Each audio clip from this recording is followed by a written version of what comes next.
Hello, welcome back, everyone. Hello, DAO Day, Estonia.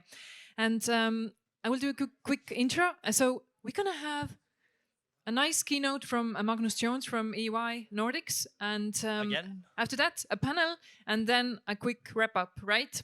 So thank you guys for being with us for that long day. Thank you guys joining us online. Please keep being there. Okay. Good luck, Magnus. Thank you, Astra. DAOs are said to generate large volumes of dollars. But how interesting is actually these numbers? Like we briefly talked about today, this number of total treasury, just a couple of weeks ago, it was $10 billion. It only relates to the volatility of cryptocurrency.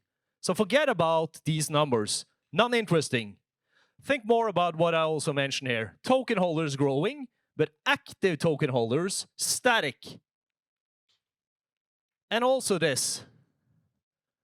We're getting close to 12,000 DAOs. What does they say? That number says that 6 months ago, we were only at approximately 4,000 DAOs. That gives us something impression of a growth. Forget about the dollar value, that's volatile. The growth is significant. But it gives me a cold deja vu of something. You guys remember the ICO market in 2017? We briefly talked about it. Everyone was creating a shitcoin and going to the moon. You know? Come join us. Pink cowboy hats were flying around. We had the Lambos and everything. You know why we had this one? Because some smartass said, I read the law. And it says there explicitly, it's not forbidden, so hence it must be legal. Go ahead. Drive out the Lambos. And history tends to repeat itself a bit, unfortunately, guys. What I hear around, both today and also in general out there, it's not illegal, so we can do whatever. We're anonymous. We don't pay our taxes. And guess what? You know what this is about now? Mika. Mika is not about NFTs or DeFi or DAOs or dApps or anything that starts with a D. Mika is about regulating this bloody market. It has taken since 2017 to regulate it. Do you think they will jump in and regulate DAOs right now? No. To all of you who believe you can go around and not pay your taxes, etc., you will be able to do that for at least 2-3 years.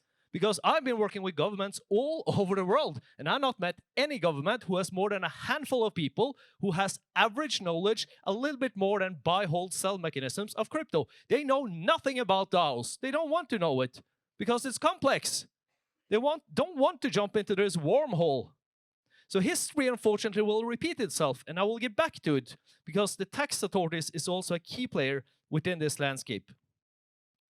So not being the party killer, but just bringing in some reality here. Look into reality. Reality is that here.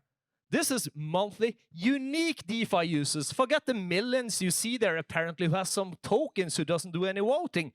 Unique users DeFi, 500,000 on average here, or less or below. And that's DeFi, not only DAOs. 500,000 people globally. Wake up, guys. That's the market. That's why also authorities now are saying, yeah, it's fast growing, but still, there's literally no one doing it. Hence, we cannot delegate the resources to do it. We don't have the tool, we don't have the competence, and we need to figure out how the heck to implement this Mika thing. If it is coming, when is it coming? Is the vote going to be in April or not? So the DAO space will live by itself. But who says something more? Gartner, the Marketing Prediction Bureau. They predict new things. They have this hype cycle. New technologies comes up here, goes on top of the hype cycle, and spends on a rule of thumb 10 years before it comes totally mainstream out here. They believe that DAOs will take approximately 5 to 10 years before it's totally mainstream. I personally believe that it will take maybe 6 to 7. That's down to this. It takes 10, 11 years on average for some new technology to come in place. Amazon Cloud Services spent 11 years.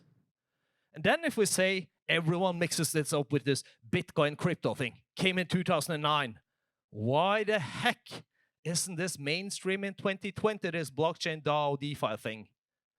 Well, that's down to the fact that Bitcoin transactions were sent for the first time the 3rd of January 2009. But Ethereum and the smart contracts, they came in place in 2015. So if we add 10, 11 years, I think lots of things personally are going to happen within the next 2 to 3 years. But if we take into DAOs, the first DAO who really had market penetration was MakerDAO in 2018. Add 3 more years to that and you have 29-ish. That's where I believe when DAOs will go more into mainstream than now. So if we heard someone here saying DAOs is just around the corner going mainstream, unfortunately, hate to be the party killer again, it is not. It's a long way to go before it's totally mainstream. And someone who is actually looking into this one, to preparing themselves, is these parties. It's the Norwegian Central Bank and the Business Entity Register.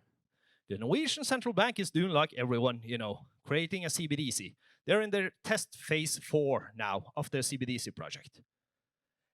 And they're building on a blockchain-based solution.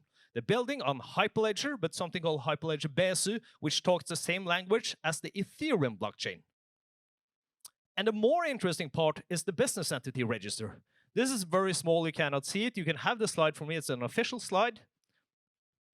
But that shows that the Business Entity Register of Norway, they have created a solution where they've put out the public shareholder register of Norway, the stock register, on a public blockchain, the public mainnet of Ethereum, not a private one, because they are saying we cannot build centralized systems anymore. They will never scale. Why should we build a system here and Estonia is not able to copy that open source code, or Sweden or Guatemala for that sake? That's their mindset. So they are building this now, and the interesting part is the joint thing then. ERC20, a token standard, very nerdy. But you see, the test CBDC now in the pilot is created as ERC20, and it talks the same language as the Business Entity Register solution. So you can pay an update there. So in the hackathon they just had now, the Norwegian banks and all other parties, this is just some example of it, they could have a triangle that actually worked. And the interesting part here is that these guys, they're also preparing for that ERC20 can handle, for example, privately issued stablecoins or any shitcoin out there. You see the link to some kind of decentralized logic of thinking where they are preparing themselves for the token economy. And that's why the Business Entity Register and the tax authorities, they're looking into decentralized solutions. We have created an office for them. This is our office in Metaverse in Decentraland. Here is their office with a Norwegian flag and a lighthouse. We built their office for them. They wanted to be in there, not because Decentraland is a fantastic metaverse. User friendliness, 0. Takes you 3.5 minutes to log in. Horrible graphics that barely loads, cannot use it from your cell phone. But why are they there? Why are we there? Because we want to play with the technology that is there now, what is capable of doing now, and it's a DAO. Decentraland is a DAO. We want to understand how it works. At EY, we have set up our own DAO because we don't want to be a PowerPoint company. We need to understand how this one works. And the tax authorities, they need to understand how is it being part of a DAO? How does that actually work? How is the voting mechanism work? And the same for the register office. They see they have an obligation to be there also to inform the users, hey, guess what? There are taxes, there are obligations. You sell a virtual or physical service, hey, you need to register for VAT. That's why they are thinking in these kind of matters. They're also thinking in these kind of matters. I think some of you might recognize some of these companies. They're the 3 unicorns that we have in Norway. They have at least Norwegian founders. Axie Infinity and the 2 analytics company, Nansen and Dune. They're all unicorns. And guess what? Axie, as you can barely see there, they're more or less located in Vietnam.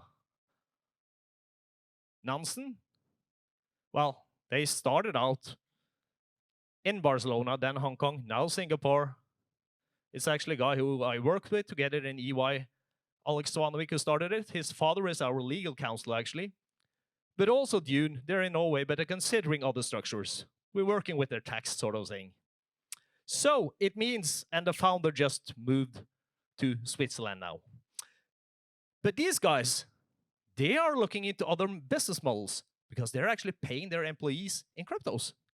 They're also considering setting up parts of the business structure as a DAO.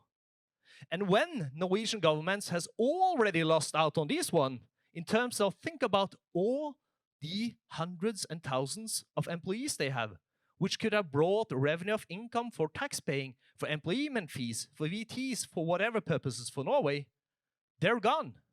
That's why I have already now had workshops with the Norwegian government from the business entity register side, but also on the tax authority side on DAOs. How should Norway possibly do as Wyoming, Marshall Island, or whatever, Utah it might be, and make it possible in Norway to register a DAO as a legal entity, or maybe on certain conditions, or maybe just make it illegal.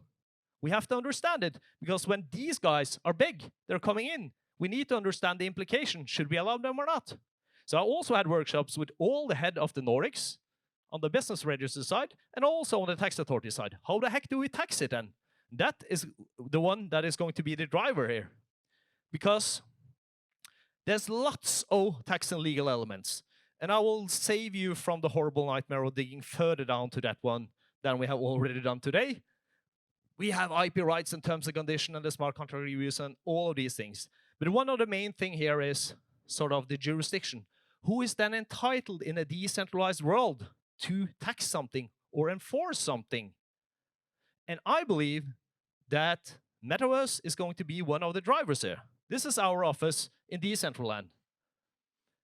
And think about it there. EY is in there, Samsung is in there, Adidas is in there, Nike is in there, Louis Vuitton. Hey Adidas, you're selling some virtual stuff and you're not paying taxes there? You're part of a DAO? You're a German company. Pay your bloody taxes to Germany. Okay, of course we will do that. They will set the precedents. And what will happen then next is that if you are a member of a DAO and you have a governance tokens, guess what? Party killer again, hate to be it. But there's a proposal out for EU that came out in December where it says all exchanges are obliged to send in the information about your wallet to the authorities, to the tax authorities. Oh, so if you're doing this and investing in a DAO from a professional point of view, either as a private investor or as a fund, your accountant will look into them and say, hey, does this DAO pay their taxes or not? Or have maybe some government said, this DAO is illegal? Then we'll get rid of it. It will be solved very easy in that kind of way. Your accountant doesn't accept it? Well, tough luck. Then you have to play on the total other side and go totally anonymous or move to a hot island. That's your option. That is the driver here. But entering into such places, you also need to understand about these implications, and that's why we are there. Do you guys think we bought a property or rented one when we went in? We rented. And guess why? Because what happens if we take some vote there? Are we liable? Hell yeah. We have had 3 master students and 1 PhD students who has written their thesis on DAOs the last year. Looking into Norwegian law, but still applicable all over Europe, and they all agree, together with me and my team also 40 people, who's been working on this area since 2015, saying, unless explicitly agreed in the terms and conditions in the DAO, everyone is joint liable. That means if shit hits the fans there in some kind of way, and someone open up a place like Cokeland and sell dope and use the logo Coca-Cola, Coca-Cola calls up, hey, who runs this thing? It's not the Argentinian guys. They're out. It's a DAO. Yeah, it's a DAO foundation, is it? Yeah, call some. There's some people here in Tallinn who runs this one. Yeah, shut it down. Of course, we could do that, but we will set up a vote for you and see if they would like to shut it down or not. That's what we can do. Oh, no, we want to sue something. We have a law team here. Oh, EY is there. Samsung is there. And they're joint liable? We'll press charges against them. Of course, it's not a one-to-one that we will be liable, but we will have a hell of a nightmare from the legal compliance side in order to just handle the case law on this one. Do we want this one? No. So we rent from a person instead, because then that person is liable, not EY. You cannot sue EY.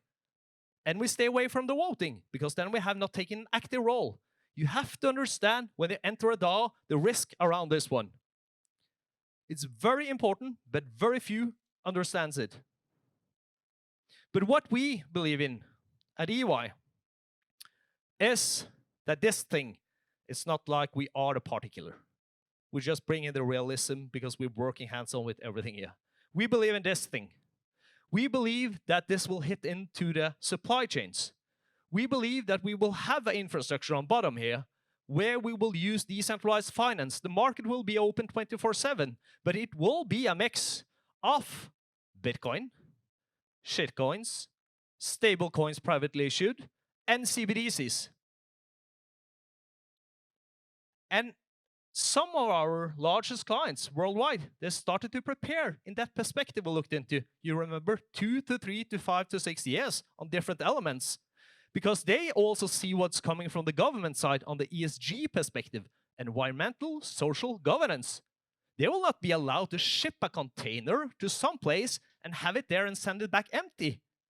Then they have to fractionalize their data, sell their data to competitors. How do they do that across ERP systems? You have to use a blockchain on top as the railway that can talk the same language as all ERP systems.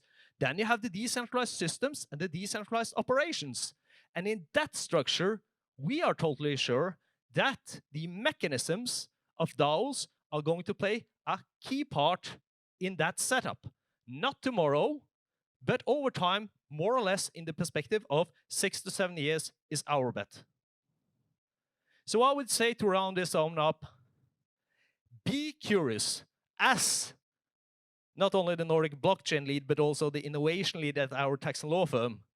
We have to be curious. We have to play with new mindsets.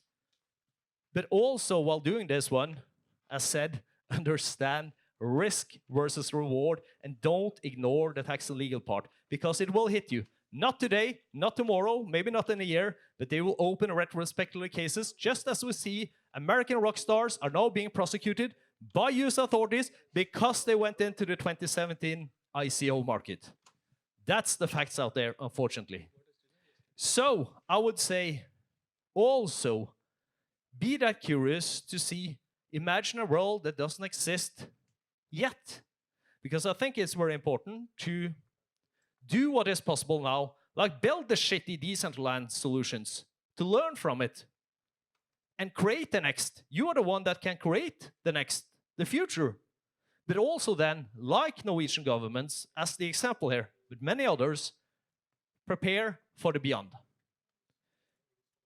So that's why we at EY have said, by 2030, we believe that more than half of all business contracts will be executed by a smart contract, where we also will have the mechanisms of DeFi and DAOs in place. So with that, if you would like to connect with me, feel free to do so. I'm mostly active on LinkedIn. This is also my WhatsApp number. I'm at Magnus Jones on Telegram. You can reach me on Twitter, whatever also. And I also have a gift for you if you give me 2.5 seconds. So if you would like an NFT, a real POAP, the real Magnus Jones POAP, I'll give it to you now, or you can come up to me afterwards, and I will give you the QR code. No. You have to come up with me, because the organizer has now chopped me off, I think, unless I have to do like this. I've been restricted. Commercial activities are not allowed. Centralized systems are. Commercial activities are not allowed. Come up to me and I will give you the QR code and you can get yourself a real Magnus Jones NFT. Thanks for your attention. Amazing, Magnus. Thank you. Thank you so much for the wonderful session you gave us. Like always, very energized and always giving us extra thoughts, because I've seen many times he's on stage and he's always talking about the risks, you know, and this is what we should know.